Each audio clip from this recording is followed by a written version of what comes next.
আজকের ভিডিও থেকে আমরা জানব এক বৃদ্ধা মহিলা রাসূল সাল্লাল্লাহু আলাইহি সাল্লামের সাথে খুব খারাপ আচরণ করতেন, কিন্তু শেষ পর্যায়ে রাসূল সাল্লাল্লাহু আলাইহি সাল্লাম তাকে কি করলেন এবং সে কি হলো, এটি দেখার জন্য ভিডিওটি না টেনে সম্পূর্ণ ভিডিওটি দেখুন, তাহলে অনেক কিছু বুঝতে পারবেন। তাহলে আজকের ভিডিওটি শুরু করা যাক। ভিডিওটি ভালো লাগলে একটি লাইক করবেন এবং চ্যানেলে নতুন হয়ে থাকলে চ্যানেলটি সাবস্ক্রাইব করে পাশে থাকবেন। তাহলে চলুন ভিডিওটি শুরু করা যাক। মক্কা নগরী। সূর্য ওঠার আগেই রাসূল সাল্লাল্লাহু আলাইহি সাল্লাম ঘর থেকে বের হতেন কাবার দিকে। পথে এক বৃদ্ধার বাড়ি পড়ত। প্রতিদিন সকালে রাসূল সাল্লাল্লাহু আলাইহি সাল্লাম যখন তার বাড়ির সামনে দিয়ে যেতেন, বৃদ্ধা ওপরের জানালা দিয়ে ময়লা, ছাই, কাটা ঢেলে দিত রাসূল সাল্লাল্লাহু আলাইহি সাল্লামের গায়ে।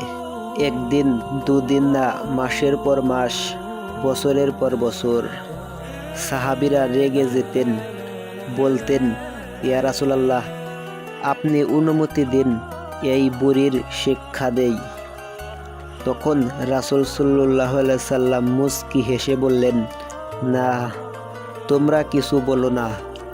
তিনি চুপচাপ কাপড় ঝেড়ে আবার কাবার দিকে হাঁটতেন। কোনোদিন গালি দেননি, বদদুয়া করেননি, শব্দটাও করেননি। অন্য আরেকদিন এক সকালবেলা রাসূল সাল্লাল্লাহু আলাইহি সাল্লাম যথারীতি ওই পথ দিয়ে যাচ্ছিলেন, কিন্তু আজ কোনো প্রকার ময়লা নেই, ছাই পড়ল না, কাটাও নেই। তখন রাসূল সাল্লাল্লাহু আলাইহি সাল্লাম দাঁড়িয়ে গেলেন, ওপরে তাকালেন, জানালা বন্ধ। তিনি পাশের বাড়ির লোককে জিজ্ঞেস করলেন, আমার ওই মা কোথায়? আজ তো কিছু ফেললেন না। যেই বৃদ্ধা তাকে কষ্ট দিত তাকে তিনি মা ডাকছেন। লোকটা বলল, ইয়া মুহাম্মদ, বুড়ি খুব অসুস্থ, 3 দিন ধরে বিছানায় পড়ে আছে, ওঠার শক্তি নাই। তখন রাসূল সাল্লাল্লাহু আলাইহি সাল্লাম আর এক মুহূর্তও দেরি করলেন না, সোজা ওই বৃদ্ধার বাড়ির দরজায় গিয়ে টোকা দিলেন। তখন বৃদ্ধা বিছানায় কাতরাচ্ছে, জ্বর, খাবার নাই, পানি দেওয়ার কেউ নাই। দরজায় টেক্কার শব্দ শুনে কাপা গলায় বলল, কে? ভেতর থেকে আওয়াজ এলো, মা, আমি মুহাম্মদ, আপনাকে দেখতে এলাম। বৃদ্ধা চমকে উঠল, মুহাম্মদ, যার গায়ে আমি রোজ ময়লা ফেলি, সে আমাকে দেখতে এসেছে? রাসূল সাল্লাল্লাহু আলাইহি সাল্লাম ঘরে ঢুকলেন, নিজের হাতে পানি গরম করলেন, বৃদ্ধার কপালে জলপট্টি দিলেন, নিজের খাবার থেকে খেজুর আর রুটি এনে খাওয়ালেন। বৃদ্ধা কাঁদতে কাঁদতে বলল, বাবা, আমি তোমাকে এত কষ্ট দিলাম আর তুমি আমার সেবা করছো। তখন রাসূল সাল্লাল্লাহু আলাইহি সাল্লাম বললেন, মা, আমার দিন আমাকে শিখিয়েছে, যে তোমার সাথে খারাপ করে তুমি তার সাথে ভালো করো, কষ্টের বদলে রহম দাও। তখন বৃদ্ধার চোখ দিয়ে পানি পড়তে লাগলো। সে রাসূল সাল্লাল্লাহু আলাইহি সাল্লামের হাত ধরে কালেমা পড়ল। যে হাত দিয়ে ময়লা ছুঁড়ত সেই হাত ধরেই কালেমা পড়ত। যে মুখ দিয়ে গালি দিত সেই মুখ দিয়েই তাওহীদ পড়ল। কিছুদিন যাওয়ার পর বৃদ্ধা কয়েকদিন পরেই মারা যায়, কিন্তু মারা যায় মুসলিম হয়ে, জান্নাতি হয়ে। রাসূল সাল্লাল্লাহু আলাইহি সাল্লাম এর সবর বছরের পর বছর কষ্ট সহ করেছেন, শব্দটাও বলেননি।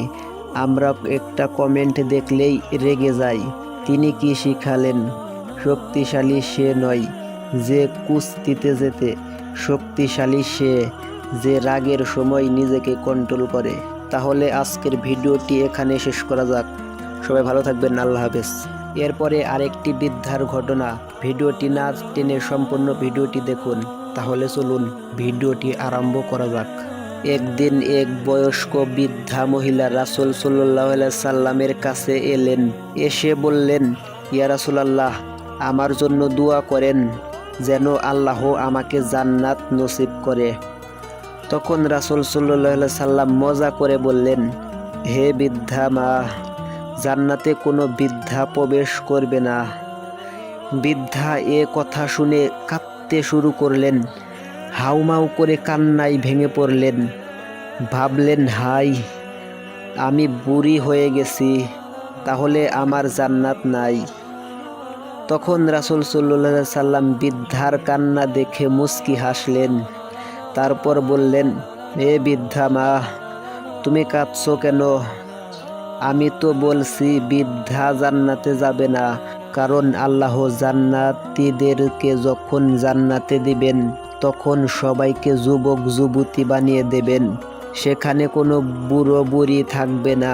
আল্লাহ কুরআনে বলেন, আমি জান্নাতি হুরদেরকে বিশেষভাবে সৃষ্টি করেছি, তাদেরকে কুমারী সমবয়স্ক বানিয়েছি। বৃদ্ধা এটা শুনে খুশিতে হাসতে লাগলেন, কান্না থামিয়ে বললেন, সুবহানাল্লাহ, আল্লাহু আকবার। রাসূল সাল্লাল্লাহু আলাইহি সাল্লাম গভীর ছিলেন না সব সময়। সাহাবীদের সাথে, পরিবারের সাথে, বৃদ্ধাদের সাথে মজা করতেন, হাসতেন। একদিন আয়েশা রাদিয়াল্লাহু আনহা বলেন, রাসূল সাল্লাল্লাহু আলাইহি সাল্লাম আমাদের সাথে হাসি মজা করতেন। দিন মানে মুখ গোমরা করে থাকা না, কারণ হাসি মজা করা ইসলামের দিক থেকে সুন্নত। দুনিয়ায় আমরা বুড়ো হই, চুল পাকে, চামড়া কুঁচকে যায়, অসুখ হয়, কিন্তু জান্নাতে এসব কিছুই নাই। যখন জান্নাতীরা জান্নাতে প্রবেশ করবে তখন তাদের দাড়ি গোঁফ থাকবে না, চোখে সুরমা লাগানো থাকবে। দুনিয়ার কষ্ট অস্থায়ী, জান্নাতের সুখ চিরস্থায়ী, তাই বুড়ি হলেও টেনশন নাই। বৃদ্ধা ডাইরেক্ট রাসূল সাল্লাল্লাহু আলাইহি সাল্লামের কাছে এসে বলছে, দোয়া চেয়েছে। রাসূল সাল্লাল্লাহু আলাইহি সাল্লাম তাকে মা ডেকেছে, ধমক দেননি। ইসলামে নারীর সম্মান সবার উপরে। বৃদ্ধা হলেও তার কথা শোনা হয়েছে, তার মন ভালো করা হয়েছে। এই ঘটনা শুনে আমার দাদিকে মনে পড়ে, বুড়ো মানুষ জান্নাত নিয়ে টেনশন করে। এই হাদিস শোনালে তারা খুশি হয়ে যায়। আপনার মা দাদি যদি বয়স্ক হয় তাহলে এই হাদিস শোনান, বলেন, মা, তুমি জান্নাতে যুবতী হবা, সবচেয়ে সুন্দরী হবা। দেখবেন তার চোখে পানি এসে যাবে। তাহলে আজকের ভিডিওটি এখানে শেষ করা যাক। ভিডিওটি ভালো লাগলে একটি লাইক করবেন এবং চ্যানেলে নতুন হয়ে থাকলে চ্যানেলটি সাবস্ক্রাইব করে দিবেন। তাহলে আজকের ভিডিওটি এখানে শেষ করা যাক। সবাই ভালো থাকবেন। আল্লাহ হাফেজ।